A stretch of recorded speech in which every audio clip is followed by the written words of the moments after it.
మేడ్చల్ జిల్లాలో రెండవ విడత రుణమాఫీ పథకాన్ని కలెక్టర్ గౌతమ్ ప్రారంభించారు. ఈ సందర్భంగా మేడ్చల్ జిల్లా కలెక్టర్ కార్యాలయంలో రైతులకు కలెక్టర్ గౌతమ్ చెక్కులను అందజేశారు. అనంతరం గౌతమ్ మాట్లాడుతూ జిల్లాలో మొత్తం 886 మంది రైతులకు 7.15 కోట్లు పంపిణీ చేస్తున్నట్లుగా తెలిపారు. ఈ రోజు సాయంత్రం లోపు ప్రతి రైతుకు వారి అకౌంట్లలో రుణమాఫీ 1,50,000 లోపు జమ అవుతుందన్నారు కలెక్టర్ గౌతమ్.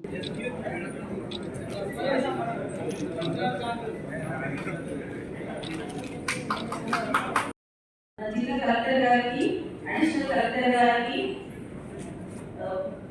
మన అగ్రికల్చర్ ఏవో కొంచెం వెనక జరిగారు.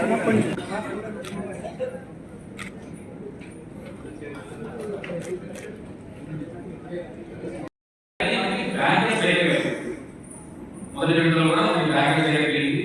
బ్యాంకర్స్ కూడా ప్రత్యేకించి ఈ ప్రోగ్రామ్ కి సహకరిస్తున్నందుకు ఎల్డీఎం గారికి మరియు మిగతా బ్యాంకర్స్ అందరికీ కూడా అన్ని బ్యాంకులు మన దగ్గర మొదటి ఫేజ్ లో 32 బ్రాంచ్లు ఇన్వాల్వ్ అయ్యాయి. సెకండ్ ఫేజ్ లో ఇప్పటికి 25 బ్రాంచ్లు ఇన్వాల్వ్ అయ్యాయి. ఈ బ్రాంచ్ అందరికీ వారి మేనేజర్స్ కి అక్కడ ఉన్న